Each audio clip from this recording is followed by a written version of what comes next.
Estamos aqui de volta com mais um audiocast para vocês. E hoje nós iremos tratar do tema narcisismo.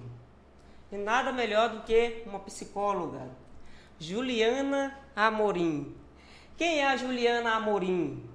Psicóloga com especialidade em terapia cognitiva comportamental e pós-graduanda em práticas baseadas em evidência. Não é isso, Juliana? Isso mesmo, é um prazer estar aqui. Obrigada pelo convite. Vai ser um prazer ter esse bate-papo aqui sobre esse tema que é tão importante a gente trazer conhecimento sobre ele.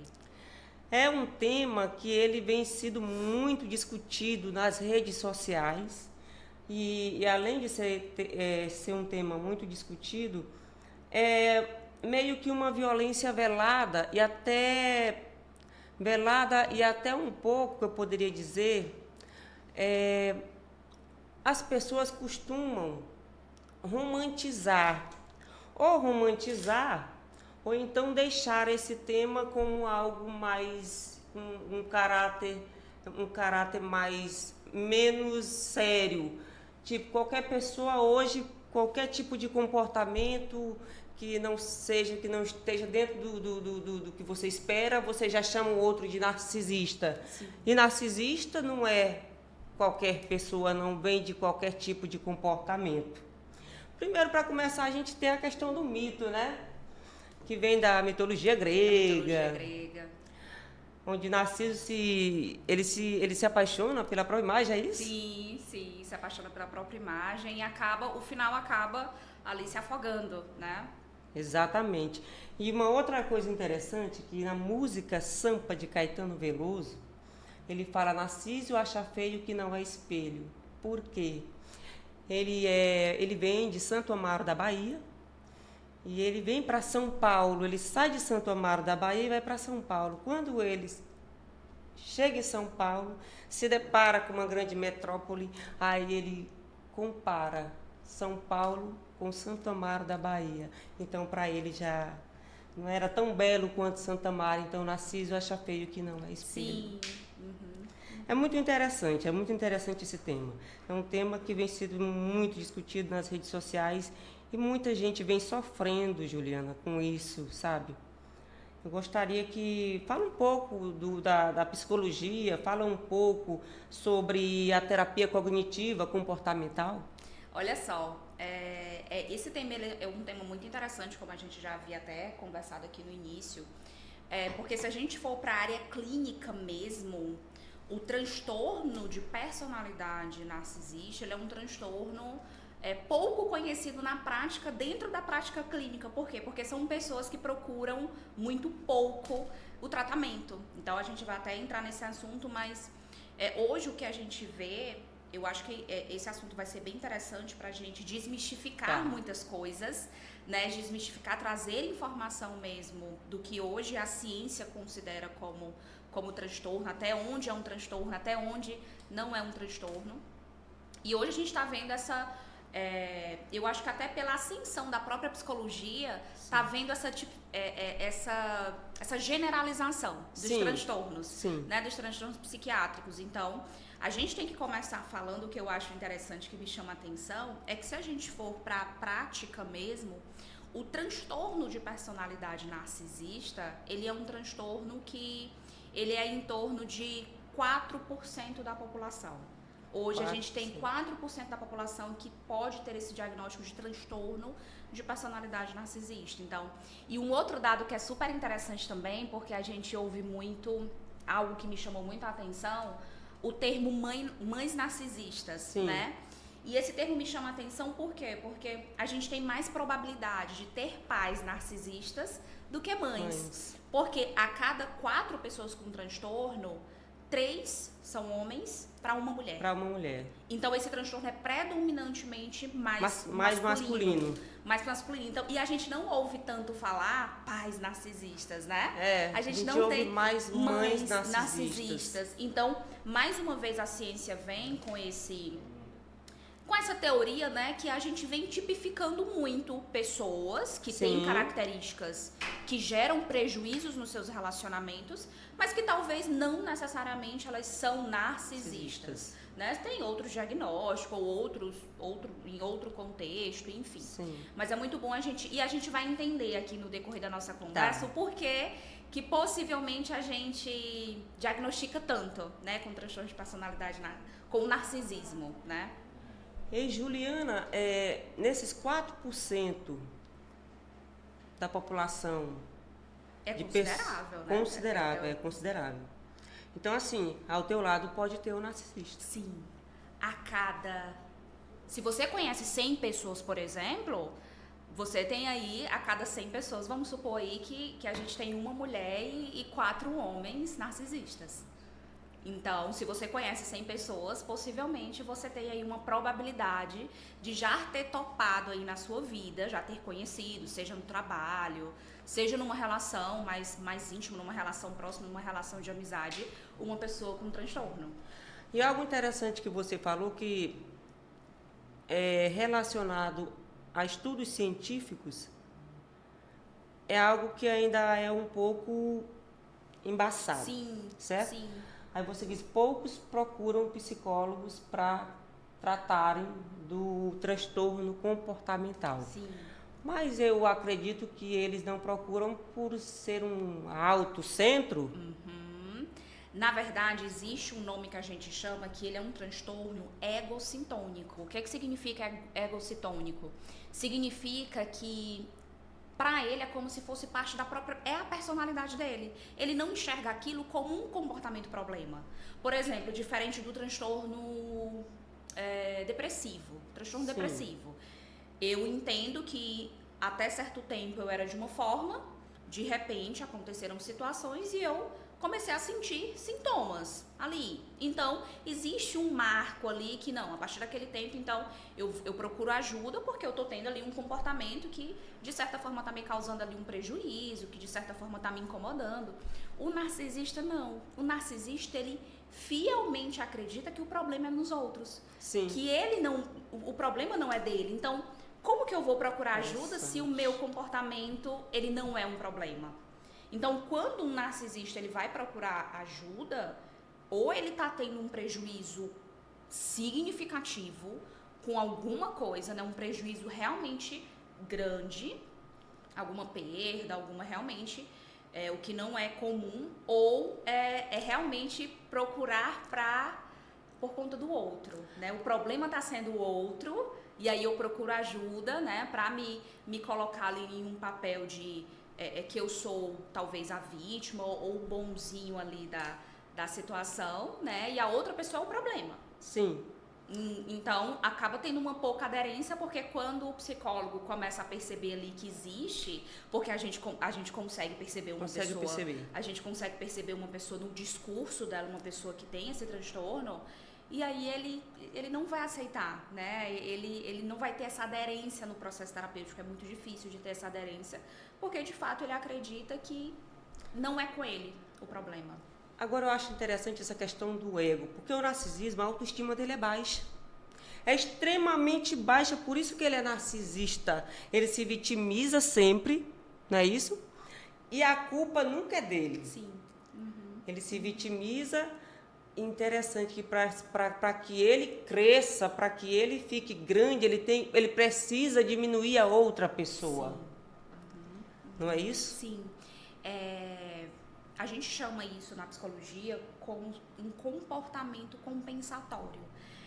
Ele tem, na verdade, um autoconceito muito baixo dele mesmo, uma autoestima, né? Ele tem ali uma autoestima baixa, o autoconceito que ele acredita sobre ele mesmo ali, e de certa forma ele começa a desenvolver esses comportamentos como se fosse uma defesa.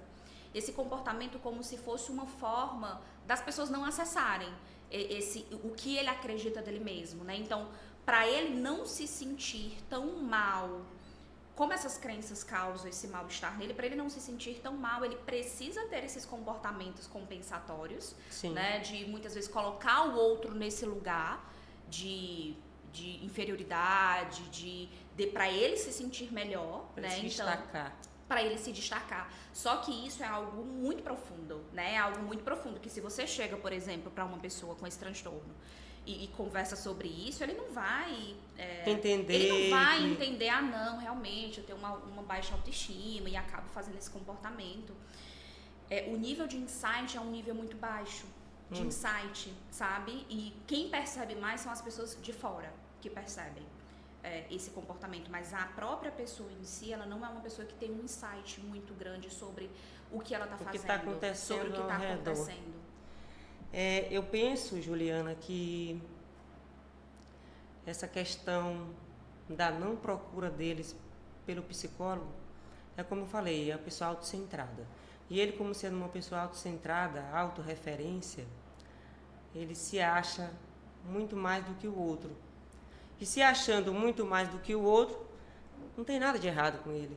Então, se não tem nada de errado com ele, tá tudo certo. Tá tudo certo. Tá tudo certo. Tem uma terapêutica integrativa, o nome dela é Tairana Rocha. Ela fala que muitos narcisistas vão desenvolver demência porque eles não têm contato com a realidade. Faz sentido? Eles criam um mundo fantástico, não é isso? Faz sentido. É uma teoria que faz sentido, sim, porque existe esse pouco contato com a realidade. E é interessante, eu quero trazer aqui para vocês, que eu acho que é importante a gente falar sobre isso, que de acordo com o DSM, né, a gente vai já entrar nesse assunto, mas de acordo com o DSM, existem alguns critérios diagnóstico para o transtorno de personalidade. Então, eu queria falar aqui algumas que talvez é até desconhecido, porque a gente leva em consideração mais esse ego inflado, essa autoestima, que é o que a gente conhece. Sim. Mas pessoas, por exemplo, com transtorno de personalidade narcisista, têm esse sentimento grandioso de autoimportância. O que eu acho muito interessante é fantasias de sucesso ilimitado, beleza ou poder. Sim. Então, essa informação, geralmente a gente não tem esse acesso, porque geralmente a gente não percebe muito essas informações, porque o narcisista mesmo, ele tem uma vontade, pelo poder, um desejo de se sentir poderoso, de se sentir... É o poder pelo poder. O poder pelo poder. Sem se importar com o outro. Sem se importar com o outro. Necessidade excessiva de admiração. Sim. Sentimento de ser especial e incompreendido pelos demais, pelos comuns, né? Sim. Pelas outras pessoas, afinal, nós somos comuns. Sim, nós somos comuns. O narcisista, ele se sente diferente. É um superstar. Ele acha que ninguém vai conseguir compreendê-lo porque ele é diferente dos demais. Ele tem ali uma característica... exploração interpessoal, que é usar realmente os outros em benefício próprio. Sim. Ele não pensa duas vezes, porque, como você está usando essa palavra, né? Esse autocentrado. Autocentrado. Realmente a prioridade dele, é ele. A gente não pode dizer que ele tem zero empatia, mas é uma empatia muito reduzida. Muito reduzida. Inveja dos outros ou crença de que ele é invejado. Por dentro, ele existe essa inveja do outro, né? Se o outro é mais poderoso, se ele percebe que o outro ali tem um certo poder ou tem uma certa...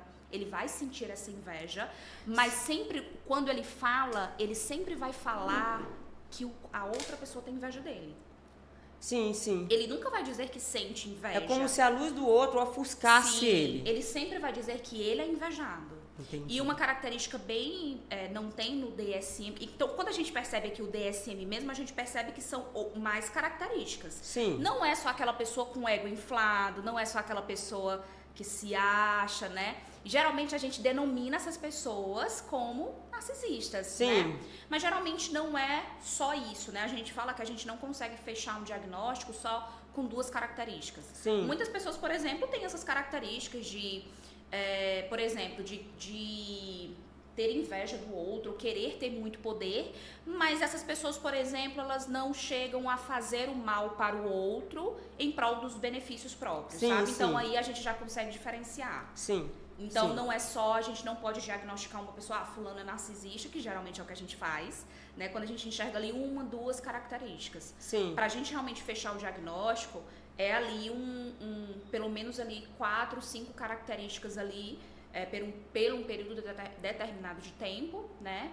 Então, não é tão simples assim. Então, eu acho que o que confunde muito as pessoas é quando a gente encontra uma pessoa que se acha muito e que tem pouca empatia, que tem um ego muito inflado e que tem pouca empatia, naturalmente a gente já associa essa pessoa ao narcisista. Ou um psicopata, que é outra coisa que é muito tipificado. Sim, que é muito tipificado, mas na prática mesmo são transtornos assim menos... não é tão comum assim a gente encontrar, apesar de ser um número, né, mas não é tão comum assim. Juliana, e tem uma questão, o narcisista, ao contrário do psicopata, ele sente todas as emoções. Sim. Mas só que ele não é empático. Sim. A diferença, a grande diferença assim entre na verdade, eles têm esse ponto em comum, o narcisista e o psicopata. A questão da empatia. A questão da empatia é bem reduzida. É bem reduzida. Mas uma grande diferença aqui, e só pra gente falar aqui sobre um termo, esse termo psicopata, ele não é um termo, ele é um termo do senso comum. Sim. Se a gente for olhar no DSM, por exemplo, o nome é transtorno de personalidade antissocial. Seria sociopata, não. É transtorno mesmo. Transtorno de personalidade antissocial. E geralmente a gente usa esse termo antissocial pra outra coisa. Pessoas que são tímidas, que não gostam de sair, não interagem bem com outras pessoas. E não tem nada a ver, né? Geralmente uma pessoa que ela não gosta de sair ou que ela não gosta, ela pode ter ali um transtorno de ansiedade social, que é um transtorno ali ansioso, enfim. Ou sofre de alguma depressão. Ou sofre de alguma depressão, alguma coisa assim. Mas esse termo antissocial, se você for falar assim de uma forma mais, né, no rigor científico, o termo antissocial, ele é o famoso psicopata. E esse termo psicopata e sociopata são termos, alguns autores hoje diferenciam assim algumas características, mas cientificamente não tem assim uma sociopata e psicopata, seriam termos do senso comum que a gente usa, que já foram difundidos há muito tempo, a gente vem usando esse termo, mas o termo mesmo é transtorno de personalidade antissocial. Sim. Eles fazem parte do mesmo grupo, né, de transtornos. Eles têm essa semelhança, que é essa pouca empatia, uma empatia muito baixa aí pelos demais. Só que uma grande diferença para o termo, para o antissocial, né, que é o famoso psicopata, sociopata. O sociopata, ele tem uma dificuldade muito maior com regras, com leis. Então, são crianças, inclusive, são adolescentes. O diagnóstico do antissocial, ele só é descrito a partir de 18 anos. Antes de 18 anos, geralmente, são adolescentes e crianças que têm um transtorno de conduta, que são crianças que têm muita dificuldade ali de seguir regras. Então são pessoas que sempre estão burlando a lei, que sentem prazer com o malefício do outro. São crianças que maltratam animais. Que podem maltratar animais. Sim. Então assim, são pessoas que realmente eles não pensam em ter poder, como o narcisista. Ele não pensa em ganhar dinheiro, em se sentir ali, ele não tem esse ego inflado. Eles são pessoas que realmente sentem prazer em mentir, em enganar. Então, são pessoas que, na maioria das vezes, têm sim problemas com leis, né? Tem sim problemas. Então, eu sempre falo, não é que todo criminoso é psicopata. Sim. Mas a maioria dos antissociais, eles têm problemas, sim, com justiça, com a lei. Né? São pessoas ali que sempre estão burlando, que sempre estão quebrando as leis, que tem esse comportamento mais, tem a tendência, eu não posso dizer que todo antissocial é violento, mas tem uma tendência, sim, a ter esse comportamento mais violento. Sim. Diferente do narcisista. O narcisista, ele não chega a esse ponto de sentir o prazer em maltratar o outro com violência física. Com violência física. Mais psicológica. A violência do narcisista é muito mais uma violência psicológica em prol do seu ego, em prol ali de se sentir bem, de se sentir superior. O antissocial, ele já não tem essa de se sentir superior, ele é daquele jeito. Fez e se é superior ou é inferior, ele não quer poder, ele não se preocupa se vai preso, se vai preso, tá Tá tudo certo. Tá tudo certo. Tá tudo certo. Então são pessoas que realmente zero remorso. Né? O narcisista, ele ainda tem essa possibilidade de ter um mínimo de insight. Sim, ele sabe que prejudicou. Sim, ele sabe. Mas aquilo fez bem ao ego dele. Sim, então tá tudo certo. Então tá tudo certo. O antissocial não, ele prejudicou, então tá tudo certo. bem. Se ele for preso, tá tudo certo. O narcisismo, ele é promíscuo, desleal, sim, infiel. Sim. São características, né? Sim, sim. As pessoas até falam, né, que quem trai é narcisista, né? Quem trai no diagnóstico em si, a gente não tem essa correlação de traição, de mentiras, né? Não tá no diagnóstico. Porém, é uma característica muito comum, a mentira. A mentira. A mentira é uma característica muito Pegue um comum. telefone de um narcisista para você ver a bagunça que tem naquele telefone. É uma característica muito comum, muito comum. Então, ele vai mentir, inclusive, por mentiras, que a gente até fala que é a mitomania, né? Mitomania. Não é um diagnóstico, mas a mitomania se você é uma pessoa poderosa, se você é uma pessoa muito influenciável, ele vai dizer na roda de amigos dele que te conhece, que é seu amigo, e que veio aqui na sua casa e que tem acesso a você, né? Então, ele vai ter essas mentiras que não necessariamente vai trazer algum benefício prático, mas para ele se sentir poderoso, se sentir bem naquela mesa, por exemplo, com aquelas pessoas. Então, ele sempre vai contar vantagens, né? Contar ali, mentir que viajou sem ter viajado, né? Que tinha um valor sem ter o valor. Então, a gente fala que aquela pessoa que se ela não tem o poder, se é um narcisista que não tem de fato o poder, que não tem de fato aquelas características que ele almeja, ele vai mentir, dizer que tem. Ele vai viver no mundinho dele, ele vai criar esse mundo para ele. O universo dele, que ele tem esse poder, e ele vai falar para todo mundo que ele tem esse poder. E todo mundo acredita. Sim. O pior é que todo mundo acredita. Sim. E Juliana, e eles procuram, os narcisistas, eles são muito assertivos em suas vítimas, não é isso? Uhum. Eles procuram estudar sobre a vítima que ele quer envolver na grande trama dele aí, no grande comportamento cruel. Sim. Geralmente, a gente fala que, assim, não é nem que ele estuda de uma forma cautelosa.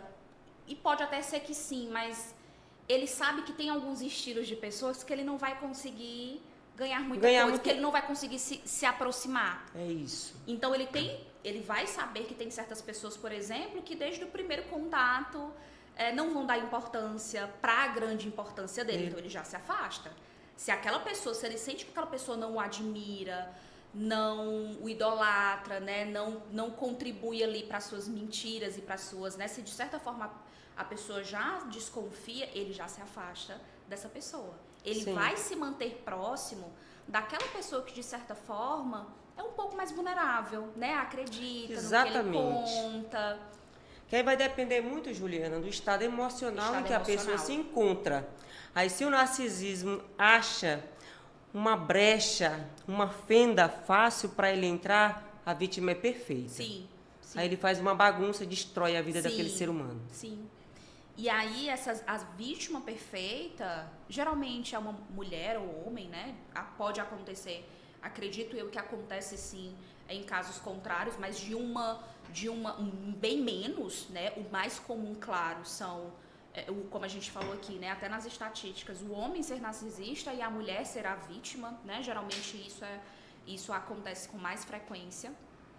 E geralmente a vítima vai ser ali uma mulher com uma autoestima mais baixa, que talvez já passou por outros relacionamentos difíceis, ou que vem de uma família ali mais, né, que teve ali uma criação, uma família mais desafiadora. E a gente precisa lembrar que esse narcisista, eu sempre falo isso, que um relacionamento, por mais disfuncional e conturbado e abusivo que ele seja, ele não começa assim. Sim. Ele começa sendo muito bom. O relacionamento, ele começa sendo muito bom, né? Então, o narcisista ali, ele vai mentir, ele vai agradar, ele vai... ele é bom demais para ser verdade. Sim, então é um momento em que a mulher ali vulnerável, né, totalmente, é um momento em que se apaixona, né, em que cria ali uma expectativa de futuro. Então, por isso que se torna muito mais difícil esse desvinculamento, né, porque no início é muito bom. Eu sempre falo que uma relação ela não começa ruim, ela começa sendo boa. Sim. Ele pode até dar alguns sinais, claro, mas a vítima, né, quem tá ali vulnerável dentro da relação, não vai perceber, né? A gente que tá ali apaixonada ali no início da relação, é muito difícil você perceber. Sim. Juliana, e assim, é verdade, as pessoas, elas... aliás, as pessoas não. Tem uma pessoa que eu conheço que ela foi vítima de uma pessoa narcisista, certo? Num relacionamento. Sim. E ela me dizia, ela chegou a me relatar esse fato, que eles chegam de maneira muito, você é a única, você é a perfeita, e assim, é uma relação que acontece de forma muito rápida. Sim, intensa. Tudo com muito voracidade, sabe? Tudo muito, muito intenso. E antes que a pessoa descubra que ele é um narcisista, ele procura até, inclusive, já quem sabe até morar junto, viver junto no mesmo lar, não é isso? Sim. Geralmente são relações mais intensas ali, são relações em que ele sabe que precisa, de certa forma, conquistar de uma forma mais rápido ali, né? Até porque ele não vai conseguir por muito tempo, né, não se sentir o superior da relação ali, né? Não se sentir ali, então, de certa forma, é algo que geralmente são relações que acontecem com uma intensidade muito maior. E que a vítima, de certa forma, não tem muito esse tempo, né? Esse tempo para descobrir, para ir percebendo, para identificar. É algo muito louco, e é um comportamento que devasta a vida de outras pessoas. Tem vários tipos de narcisistas, vulneráveis, ocultos, grandiosos, que é o que você estava falando agora há pouco, sim. Maligno, Sim, comunal. sim. Então é uma variedade de narcisismo. Eu costumo falar que, de acordo com o DSM, né, que é o que a gente fala, não tem, existe ali o transtorno de personalidade narcisista, né? Lá eles não tipificam assim a questão dos vários tipos, só que são várias características. Então, no DSM eu acredito que 10 ali características, e que se fechar 4 ou 5 já se considera um transtorno narcisista. Sim. Então a gente percebe que possivelmente pode ter um transtorno, uma pessoa que tem ali algumas características que o outro, que também tem narcisismo, também não tem aquelas características. Então é muito comum que, por exemplo, a gente tem 10 homens aqui com transtorno de personalidade narcisista. Sim. Eles podem se comportar de uma forma completamente diferente um do outro. Sim. Né? Eles têm características em comuns, claro, geram prejuízos na vida das pessoas, mas são pessoas que podem se comportar de uma forma diferente, até porque vem muito da própria personalidade. Sim. Tem uns que vão ser ali mais tímidos, mais retraídos, né? Mas naquela mesa vai ser ali o que fala menos, vai ter aquele outro que fala mais, que gesticula mais, que é mais empoderado ali no meio dos demais. Sim. Tem uns que vão se comportar assim, quando ele tiver mais intimidade com a própria pessoa, com a própria vítima. Sim. Tem outros que se comportam dessa forma com qualquer pessoa, seja lá onde ele estiver, ele vai se comportar dessa forma. Tem uns que tem um nível de insight mais baixo, tem uns que tem um nível de insight um pouquinho maior, que tem ali uma maior noção do que ele está fazendo, que é mais manipulador mesmo, são inteligentes, né? São mais inteligentes, tem outros que são menos. Então, assim, varia muito. A gente não pode dizer que eles vão ter o mesmo comportamento. São vários tipos, mas algumas características a gente precisa dizer que são características assim cruciais, né, pra gente perceber. E Juliane, essa pessoa que eu relatei para ti agora, que foi vítima, ela falou não só para mim como para outras pessoas, que olha só como foi que ela passou pela situação. Conheceu a pessoa foi na casa dela, a pessoa observou a casa dela, os cômodos da casa, as fotos que tinha na casa, quadros, tudo, decoração. Depois a pessoa se tornou amiga.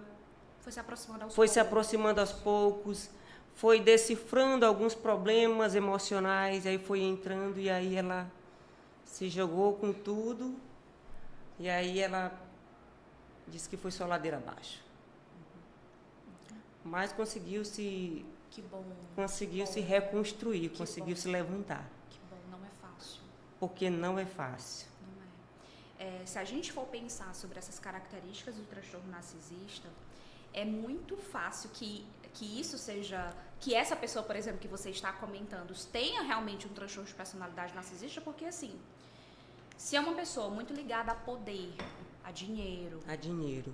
A poder mesmo, a reconhecimento social, né, de se sentir empoderado.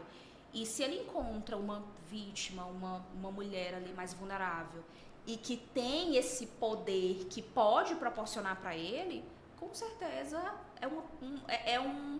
é algo muito desejado por ele.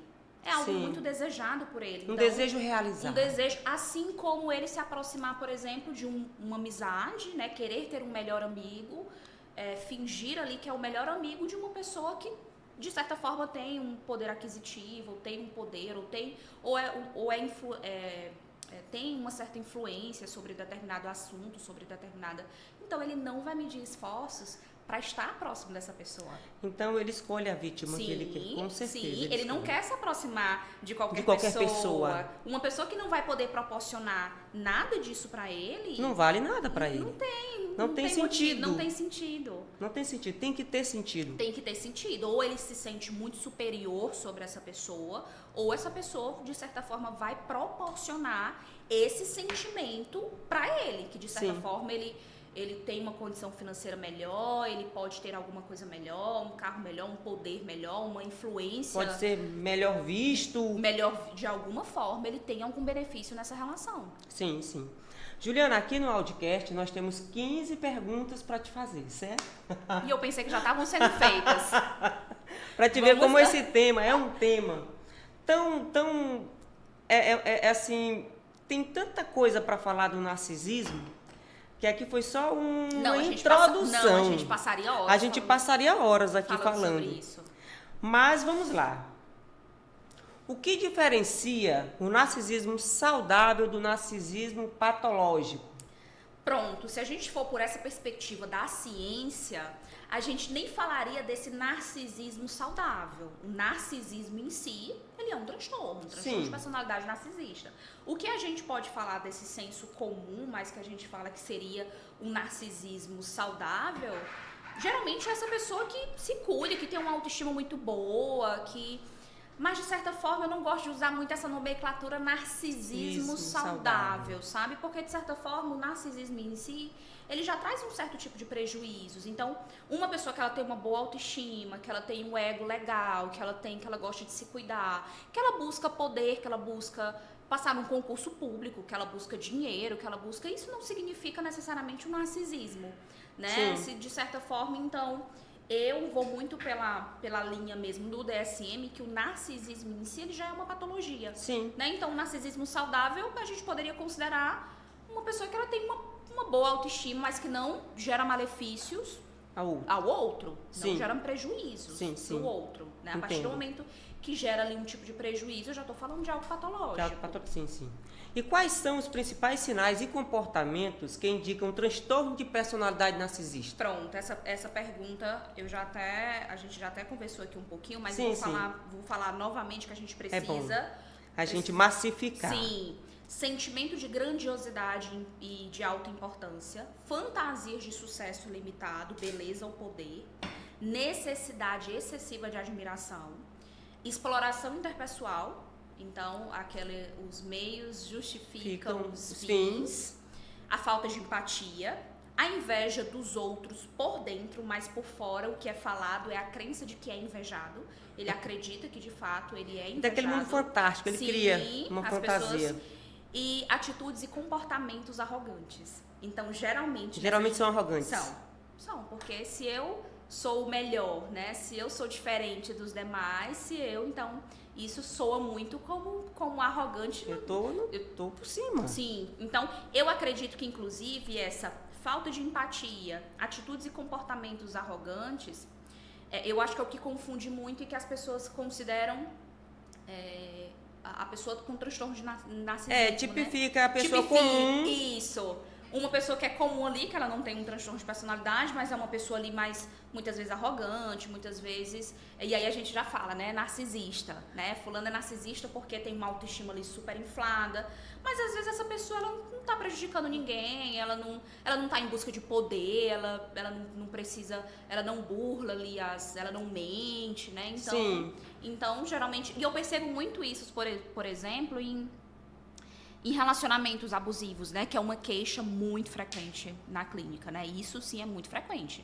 As vítimas, né, as mulheres procurarem terapia porque estão vivendo uma relação, de certa forma, abusiva, né, e não conseguem ali sair dessa relação, enfim. E geralmente os comportamentos que a gente observa na fala da vítima, né, da paciente, aí são comportamentos em que, de certa forma, eu percebo ali que é um relacionamento abusivo, mas que não necessariamente é uma pessoa narcisista, mas é uma pessoa abusiva. Sim. É uma pessoa que está ali manipulando, que está enganando, mas não necessariamente tem essa sede por poder ou por dinheiro, ou por não estar ali por uma questão financeira ou algo assim. Mas existe, sim, essa falta de empatia. Então, não necessariamente eu falaria que todo abusador é narcisista. Não. Tem muitas pessoas que como uma professora minha fala, né? Às vezes, e aí vem as questões do ser humano que são tão complexas, mas às vezes é falta de caráter, né? Às vezes não é um transtorno. Sim. A gente não pode dizer que é Mas é uma falha no caráter. Mas é uma falha no caráter. E aí a gente tem várias explicações que a gente pode dar para esse tipo, mas que não necessariamente se encaixa ali em um determinado transtorno. Sim. Né? Sim. O narcisismo patológico, ele é resultado de criação, traumas familiares ou fatores biológicos? Multifatorial. Multifatorial. Não tem uma causa específica, mas existem esses fatores biológicos, existem algumas ligações com uma infância ali mais negligente. É, né? Biopsicossocial. Então tem a ver os fatores genéticos, sim, tem a ver a hereditariedade, né? Tem a ver o ambiente familiar, tem a ver, sim, situações traumáticas, né? O modelo da ciência hoje não é um modelo causal.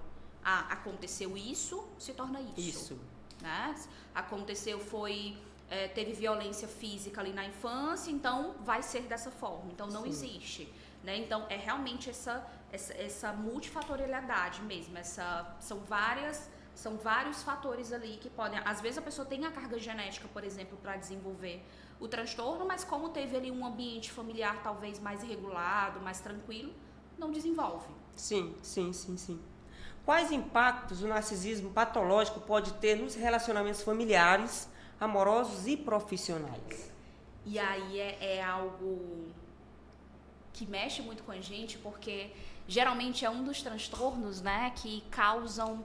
Uma das formas da gente diagnosticar a diferença entre normal e patológico entra na frequência dos sintomas, entra na intensidade e no prejuízo clinicamente significativo que aquilo gera. Então, por exemplo, a diferença da tristeza para a depressão, por exemplo. Se eu sinto tristeza aqui, normal, comum, todo mundo sente tristeza. Sim. Mas a partir do momento que essa tristeza ela tem uma frequência maior, uma intensidade e um prejuízo na minha vida, isso já é algo patológico. Sim. Então, o que diferencia ali o normal e o patológico são essas 3 características que a gente considera.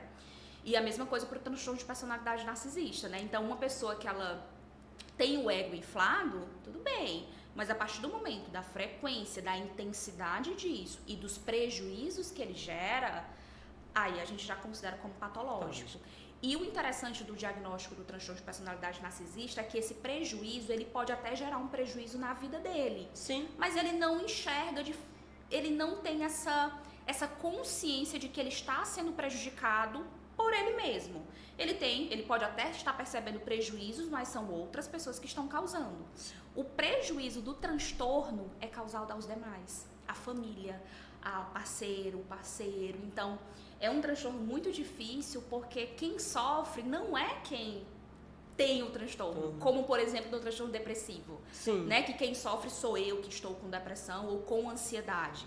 Não, no transtorno de personalidade, assim como no antissocial, no psicopata, quem sofre é a sociedade, né? Quem sofre são as pessoas que estão ali em volta, né? Sim. Então, os prejuízos aí são demais, como um relacionamento disfuncional, um relacionamento abusivo, né? Uma pessoa aí com autoestima que pode causar uma baixa autoestima. Afinal, como que eu vou estar Imagina só eu trabalhar com uma pessoa que só ela sabe fazer, que o melhor trabalho é o dela, que eu não sei fazer nada e que ele é o mais querido, que ele é o mais bonito, que eu não sei fazer nada. Então, como que eu vou me sentir? Em que a minha voz não é ouvida, e sempre é ele que é o certo, né? Ou ela que é o certo. Então, assim, como que eu vou me sentir? Me relacionando diariamente como uma pessoa que muitas vezes vai mentir, né? Muitas vezes ela não vai priorizar a nossa relação. Ela não vai priorizar o meu bem-estar. Ela está sempre preocupada com ela. Sim. Então, como que eu vou me sentir em uma relação dessa forma? Então, são muitos prejuízos. Baixa autoestima, né? São prejuízos até como ansiedade, né? No trabalho está muito ligado ao burnout, né? De você... Sim, ao burnout. Sim, de você ali ter um ambiente de trabalho altamente desmotivado, tóxico. Essa é a palavra, de ter um ambiente tóxico ali de trabalho. Então, assim, gera inúmeros prejuízos para as relações. Uma relação com uma pessoa narcisista é uma relação... sem futuro. Eu não queria usar essa palavra, mas é sem futuro. Sabe por quê? Eu, como psicóloga, eu acredito muito na mudança. Eu acredito muito no ser humano melhor. Eu acredito muito, então, se eu não acreditasse, eu não seria psicóloga, né? Eu acredito na mudança comportamental, mas vamos pensar aqui. Mudança comportamental, ela já é difícil. Quando existe a motivação, eu quero mudar, eu tô tendo comportamentos ali, então eu preciso mudar. Já é difícil, porque são ligações neurais ali no meu cérebro. Então, mudança comportamental em si já é difícil. Precisa de uma motivação interna ali de querer. E imagina só uma pessoa que não tem essa motivação interna, que não acredita que é preciso mudar. Então, quando uma pessoa acredita que ela precisa mudar para melhorar as relações, já é desafiador. Imagina uma pessoa que ela não acredita. Ela nem vê como um problema. Então, eu fico muito triste em falar isso para uma pessoa, para uma mulher, né? Porque geralmente eu falo que é um problema comum das mulheres, a mulher querer cuidar, querer esperar a pessoa mudar, ter esperanças da pessoa mudar. Não, mas ele vai mudar, mas é assim mesmo, mas a gente vai fazer isso, né? Passa. Então, assim, é uma armadilha tão grande a gente esperar a mudança do outro. Porque se você percebe que o outro, ele não tem esse insight e ele só fala de mudar na hora ali que a coisa tá muito feia ou que ele errou de uma forma muito absurda, já é o primeiro sinal. É muito difícil. Eu, como psicóloga, que acredito na mudança, e eu fico muito triste em falar sobre isso, em falar isso, mas é muito difícil. Muito difícil. É muito difícil. Então não existe cura. Não. Muito difícil. Na psicologia a gente nem fala esse termo cura. Se a gente for falar, tem tratamento para transtorno de personalidade narcisista? Tem tratamento. O que é difícil é essa motivação interna para querer mudar. Sim. Mas se ele tiver essa motivação, for lá para psicoterapia, não tem medicação. Para transtorno de personalidade não existe medicação. Não existe medicação para antissocial, não existe medicação para narcisismo, não existe. O que pode existir é se essa pessoa ela sente alguma comorbidade, né? Ansiedade, depressão. Aí tem as medicações, mas para o transtorno de personalidade não tem medicação. Só seria terapia. É triste. É muito triste. Muito triste. Então, eu falaria que o que a gente fala, né? Se você está se relacionando, talvez eu vá até chegar a essa pergunta. Eu tô até meio... Pode falar. Mas se você se relaciona com uma pessoa, seja no trabalho, né? A gente fala que a nossa melhor forma de lidar é o distanciamento. É o distanciamento que a gente chama que é o distanciamento saudável. Seja uma pessoa da sua família, seja sua mãe, seria um distanciamento quanto mais distante, né? Um distanciamento saudável que a gente fala, é aquele o mínimo contato possível que você puder ter, porque essa pessoa, de certa forma, ela vai te gerar sentimentos desconfortáveis. Se você puder, claro, você pode, de certa forma, o que você pode fazer é tentar conscientizar essa pessoa dos prejuízos que ela está causando. Então, com uma conversa, o que você pode fazer é isso, como amiga, como você sendo filha, você sendo parceira, você pode sim tentar convencer essa pessoa, o que não é simples, o que não é fácil. E eu diria que o que não vai garantir 100% que essa pessoa possa melhorar. Não. Aí seria só mesmo para você não dizer que não tentou, né? Para você não dizer que essa pessoa ela não teve um certo conhecimento ali, né? De você dizer, olha, você está gerando prejuízos, né? Aconteceu isso, você consegue perceber. Então, o que a gente pode fazer é isso, mas isso é uma vez, 2 vezes, não é uma vida inteira você tentando convencer, porque né, não dá. Então, o máximo que você poderia fazer seria tentar, porque a gente não trata, ninguém vai ficar, porque geralmente a mulher tem essa esperança, né, de que talvez um filho mude, né, a família, ou uma religião, ou uma... É muito difícil. O marido. Agora, eu fico pensando assim, quando se trata da mãe, é complicado, né? Muito. Como é que você vai lidar com uma mãe narcisista? Muito. Porque a mãe é para proteger, é para amar. E a mãe fazer da vida do filho algo devastador é triste. Por isso que a gente fala que é muito triste. É muito triste. Mas se uma filha chega, um filho na psicoterapia com esses traços, né, com essa dinâmica familiar, o lado que a gente vai sempre vai ser para esse distanciamento saudável. É melhor. Não existe uma técnica, uma palavra, olha, você vai fazer isso e você vai... Não tem. Não tem. E a gente precisa tirar essa responsabilidade da vítima, de salvar. De salvar o outro. Porque, de certa forma, a vítima, até de certa forma, além dos prejuízos emocionais dela, ela ainda pensa no outro. Ela, poxa, mas fulano poderia ter uma vida melhor, né? Poderia...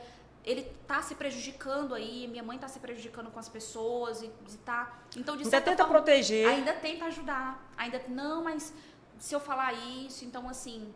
É minha mãe, eu não posso me afastar. Então, é algo muito difícil pra gente trabalhar na clínica, muito. Até ela entender e trabalhar essa aceitação dessa expectativa frustrada, né? Dessa expectativa que a mãe deveria ser, de certa forma, e não é. E que ela sente essa impotência de que ela não pode fazer nada, porque realmente é um sentimento de impotência. Porque a mãe, ela escolhe, né? O filho que ela vai maltratar, que ela vai... Então, assim, de certa forma, a gente precisa trabalhar no paciente, na vítima, esse sentimento de impotência. Dela saber que ela não vai poder mudar o outro. Ela não vai poder mudar essa situação. Realmente, o psicólogo é muito difícil. Vocês que lidam com o comportamento humano, não é fácil. Não é, porque muitas vezes a gente só queria tirar ali aquela dor, tirar daquela situação, né? A gente, infelizmente, eu já atendi pacientes vítimas, né, de abusos. Isso é muito comum, abuso psicológico, abuso físico também, violência física. Você entra o gaslighting também, sim, né? Uhum. Então, assim, é uma situação muito difícil, porque, de certa forma, não é como uma amiga que a gente fica ali, você tem que largar, você tem que fazer isso, você tem que separar, e vamos fazer assim. Às vezes, quando a vítima chega no consultório, ela já está sem rede de apoio. Ela já tem vergonha de falar para as pessoas. As amigas, a família não está sabendo. Só quem está sabendo é você, como psicóloga. Sim. E você tem que ter muito cuidado ali para não quebrar aquela confiança, para prepará-la, para ela desenvolver as habilidades necessárias, porque já é uma pessoa que já está muito vulnerável, já está desacreditando nas próprias palavras, no próprio... Se a mãe faz o que a psicóloga vai fazer por mim? Então já é uma pessoa que está muito desacreditada ali, então a gente tem que tomar muito cuidado com esse vínculo mesmo, porque geralmente quando busca o processo terapêutico, já é num momento ali de muita vulnerabilidade, né? Sim. E o nosso receio é ela deixar a terapia. Então a gente tem que fazer de tudo para que ela permaneça. Então a gente precisa ser firme, mas ao mesmo tempo muito acolhedora, né, com a situação, mas abrir os olhos, mas dizer o que é, porque é fazer ela entender. Porque é interessante, principalmente mulheres que vêm de famílias disfuncionais, elas chegam no consultório muitas vezes falando coisas que para elas são normais. E que a gente, isso é violência, isso é abuso psicológico. Então, se o cara já falou ali para tu se afastar da amiga, que já ali tá dizendo que as roupas, que já tá dizendo ali que as roupas não é bem assim, que o amigo do trabalho é mal intencionado. Ria mais baixo, porque você tá chamando muita atenção. Que o que você sente é bobeira, que não é bem assim, que a realidade que você fala. Então, assim, a gente já percebe no discurso um discurso distorcido, um discurso... E que a vítima, muitas vezes, não, é porque ele gosta muito de mim, ele é ciumento, né? Porque é normal, é início de relação. Romantiza. E Juliana, por que as pessoas com narcisismo patológico têm tanta dificuldade em assumir responsabilidade pelos seus erros? Olha só, primeiro porque isso vai contra a autoestima dela, né? Isso vai contra, então, se eu sou melhor, se eu sou mais poderoso, como assim eu erro? Como assim o erro foi meu, né? E a partir do momento que ele admite um erro, ele tá confirmando aquelas crenças mais profundas que ele tem de baixa autoestima. Sim. Então, a última coisa que ele quer é assumir ali uma responsabilidade sobre algo ruim que ele fez, porque ele é a melhor pessoa do mundo. O problema é o outro. E sem falar muitas vezes que ele tem esse baixo insight, né? Esse baixo insight de eu errei? Como assim? Eu fiz isso porque é o normal, porque eu tinha que conquistar isso e então, além de ter esse baixo insight, né, de que ele fez isso e isso é normal, isso faz parte da vida e porque ele é diferente, porque ele é... Mas também porque assumir uma responsabilidade é como se Requer consciência. Oi? Requer consciência. Muita. E aí vai de encontro com o que ele menos quer sentir. Que é a culpa. A culpa. Jamais. Então, a última coisa que ele quer sentir é culpa. Então, assim, além desse baixo insight da própria personalidade dele, que ele acredita que é o certo, que ele acredita que é a si mesmo, então é muito difícil assumir que eu fiz algo de errado. Sim. E o sofrimento que causa aos outros, ele tem consciência? E aí depende muito. Então, depende muito do tipo de narcisista, né? Depende muito da gravidade da situação. Que a gente falou da consciência, que ele não tem essa consciência, mas como eles são diferentes dos psicopatas, sim, eles têm essa consciência. Sim. Entendeu?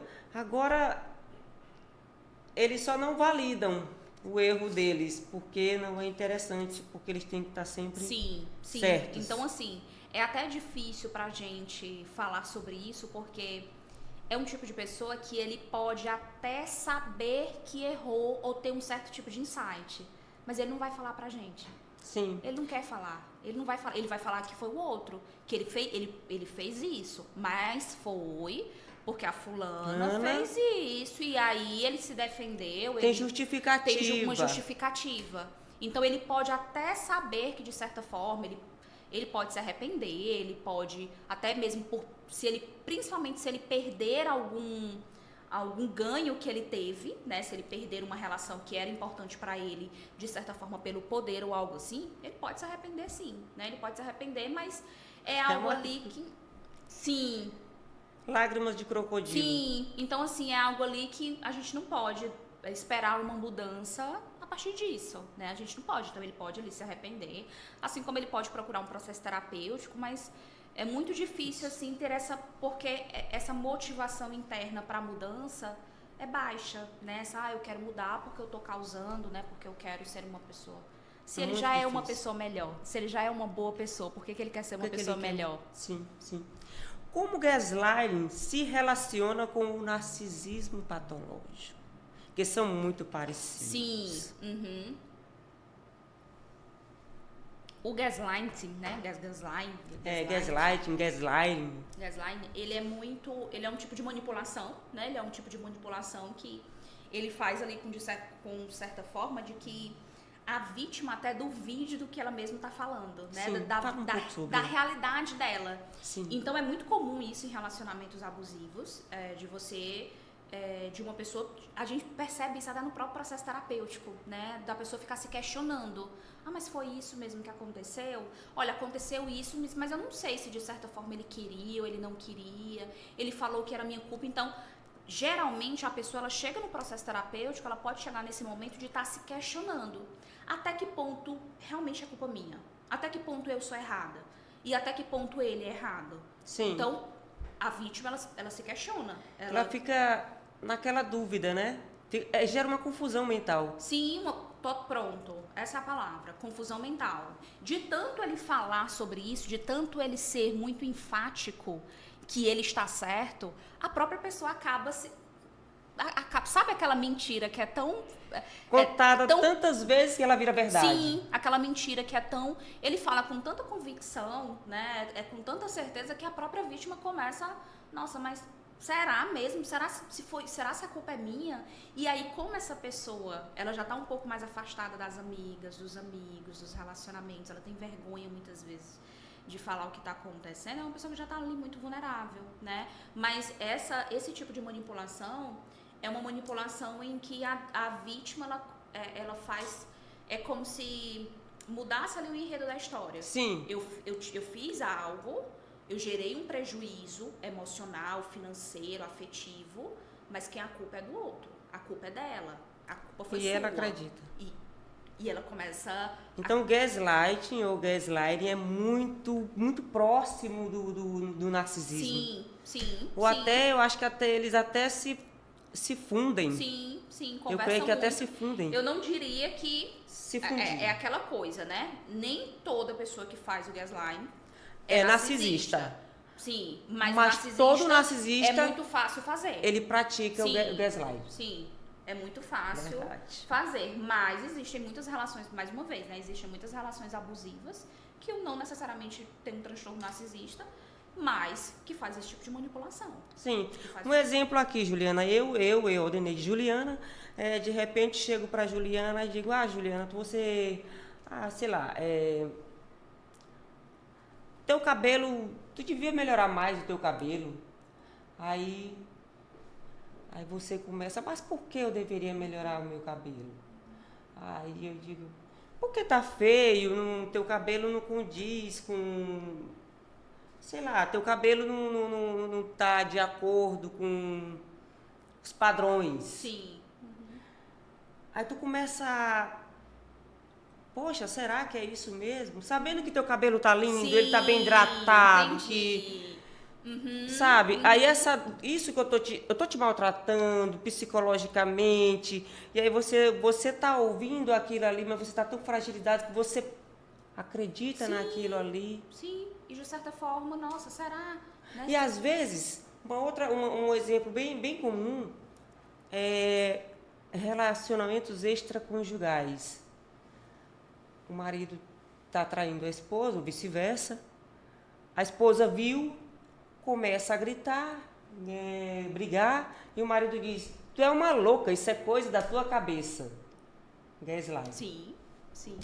Ou dizer que a culpa, de certa forma, eu posso até ter traído, mas a culpa é sua.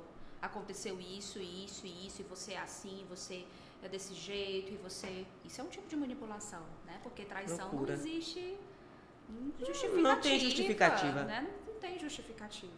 Então, não tem justificativa. Caramba. Olha, o narcisismo patológico não tem tratamento. Isso você já falou, certo? Não, tem. Aliás, tem tratamento. É um pouco difícil. É um pouco difícil. De procurar ajuda, por conta da motivação interna para a mudança. Sim. Verdade. Mas existe o tratamento, mas isso não quer dizer que eles mudem 100% o comportamento. Sim. Né? Como proteger a própria saúde mental ao conviver ou trabalhar com um narcisista patológico? No trabalho é delicado. Delicado. Né? Porque, assim como família, né? Porque, assim, na verdade, todos os relacionamentos, mas a partir do momento que você tem ali uma escolha, né? É mais fácil, né? Quando você tem ali uma escolha, mas eu diria que a partir do momento que você começa a perceber, e eu falo, né? Que nem precisa ser para te gerar mal-estar, nem precisa fechar aqui o diagnóstico bonitinho de transtorno de personalidade narcisista. Sim. A partir do momento que você está convivendo com uma pessoa em que ela não valida as suas emoções, em que ela é o centro das atenções, em que só quem fala é ela, só quem conversa é ela. Que se você se sente mal, se você se sente bem nessa amizade, já não é importante para ela, a gente já precisa ficar de olho. Sim. Então a gente não precisa diagnosticar que é transtorno de personalidade narcisista pra gente saber que algumas relações não merecem a nossa atenção, o nosso cuidado. E que, de certa forma, a gente tomar muito cuidado com essa nossa esperança do outro mudar. E de romantizar o comportamento do outro, né? Ah, mas é porque gosta muito de mim, porque quer me proteger, enfim. Eu diria que o mais interessante, a partir do momento que você reconhece uma pessoa que ela tem essas características, né? Com o ego muito inflado, você ter um posicionamento mais firme, um posicionamento mais assertivo, para essa pessoa entender que, de certa forma, você não é tão vulnerável assim, que ela não vai ter ali muita abertura com você, né? Então, se você percebe essa pessoa, você precisa ser um pouco mais dura, né? Um pouco mais posicionada com essa pessoa, principalmente se for no trabalho, assim, de você não se deixar ser manipulada, né? De você continuar fazendo o seu trabalho, continuar fazendo sua parte, o mínimo de contato possível com essa pessoa. Ela precisa perceber que você não tá entrando ali no jogo, né? Que você, de certa forma, reconhece que você tá aqui, que ela não está lá em cima, né? Que, de certa forma, você fala de igual para igual, você não tem essa admiração por essa pessoa, né? Não entra ali no... Não é tão narciso assim. Sim, então, o que eu diria, principalmente se for no trabalho, assim, porque no trabalho seria esse contato mais, né? Mas você tem ali um limite, né? Não é uma relação familiar, você não precisa ser amigo dessa pessoa. Mas eu diria essa postura mais firme, essa postura mais... e um distanciamento saudável, né? Entenda que essa pessoa, ela vai querer sim se aproximar de você, principalmente se você tiver algum benefício a proporcionar para essa pessoa, né? Então, se você perceber isso, tente ao máximo não entrar nesse jogo de, né? Porque, mais uma vez, o narcisista, ele tem características que podem ser agradáveis, né? De querer chegar, de querer agradar, de querer, né? Então, assim, muito cuidado com isso. Se percebeu ali que a pessoa tem ali alguns comportamentos que de certa forma, te incomodam, já é um sinal. Então, a gente já precisa manter aquela distância saudável. E uma distância, né? Bem distante. Uma distância, o que a gente chama de distância saudável, né? O mais distante possível. E, claro, se a gente for por essa regra, seria realmente se afastar, né? Se você puder sair do trabalho, porque, sim, é uma pessoa que vai terminar mexendo com o teu emocional. Mexe. Te leva para o fundo do poço. Mexe com o emocional. O narcisismo patológico está aumentando na sociedade atual, especialmente com as redes sociais. Tu acha que isso influencia, Juliana? Olha só, se a gente for olhar para o transtorno de personalidade em si, é multifatorial. Então, a gente não pode dizer que as redes sociais estão causando mais narcisistas, né? É multifatorial. Pode ser que sim, mas... o que está aumentando, eu acho que com a psicologia está sendo mais difundida hoje, com os podcasts, né, com o conhecimento, livros, a gente está tendo mais acesso a essas informações. E estão, sim, ao mesmo tempo que as pessoas estão se dando conta que existem essas pessoas disfuncionais, né, ao mesmo tempo também nasce essa generalização. Então, eu acho que por isso a gente tem essa sensação de que aumentou muito o número de diagnósticos. Eu acho que é uma mistura disso tudo.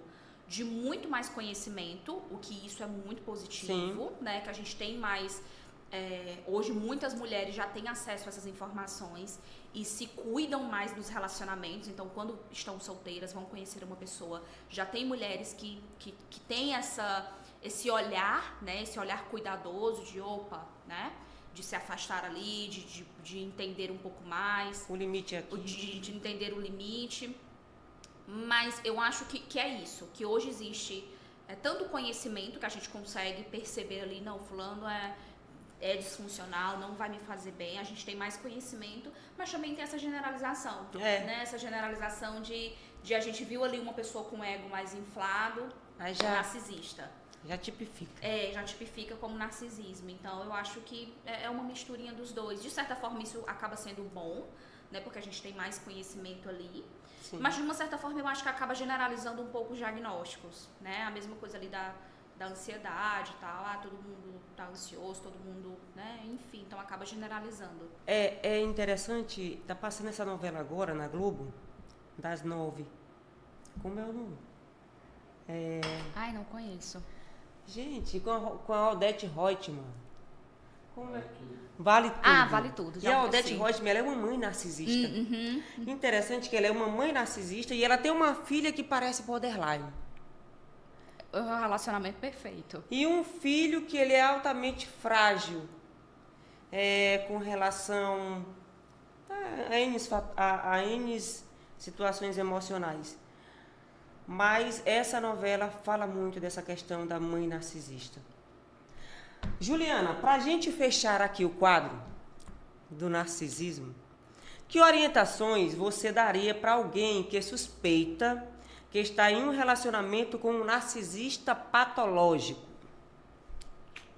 Olha só, a gente falou até dessa questão do trabalho, né, que seria ali, o mais interessante seria uma distância saudável, e eu fico de fato, eu fico muito triste de falar sobre isso, porque a gente queria muito que tudo tivesse tratamento, né, aliás, tem, mas é um caso realmente muito delicado.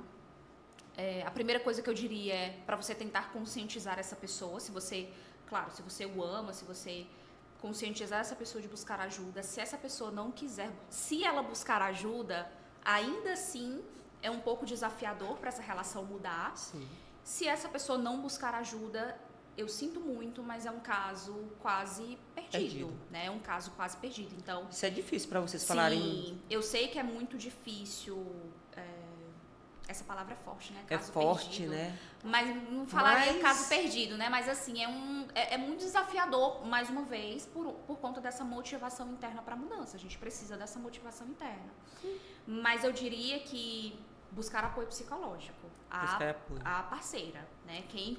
Se você percebe que, de certa forma, o relacionamento tá ali te gerando prejuízos, né? Que existe essa dificuldade para sair, porque se fosse fácil, a gente, né, não é tão simples assim. Não é tão simples assim. Não é tão simples, não é. É um assunto complicado. Muito. Então, você buscar ajuda psicológica, né? É aquela frase de que muitas vezes você busca apoio, busca ajuda psicológica para lidar com quem precisaria ter o apoio psicológico e não procura. Né? Então, muitas vezes, quem deveria estar fazendo terapia era o narcisista, mas como ele não procura, se reconhece como narcisista, quem tem que procurar a vítima que está sendo prejudicada. Para ela lidar, para ela ter habilidades necessárias ali, para ter forças, né, para sair dessa relação, ou para se proteger. Ju, não quero largar, já descobri, já tenho filhos, não quero. Vai ter que ter muito acompanhamento psicológico. Se você quer conviver com uma pessoa, não quero me afastar da minha mãe, porque é minha mãe. Muito acompanhamento psicológico, porque é muito fácil você adoecer. Ou seja, uma vida inteira de terapia. Sim, total. E sem muito... grande sucesso. Sem muito sucesso. Sem grande sucesso. Pelo menos para te manter ali no nível de uma relação... Sim, de sanidade mental. De sanidade. Sim. Não saudável, mas de sanidade. Mas é muito difícil. É muito difícil. É um transtorno bem desafiador. Pois, Juliana, muito obrigada. Eu que agradeço. Mais uma vez. É isso, gente. Não é fácil. Como a Juliana falou. Está perto, identificou os comportamentos de um narcisista, se afaste. E a vítima procura terapia. Terapia funciona. Eu digo porque é verdade. É isso. Vamos brindar a mais um tema narcisista.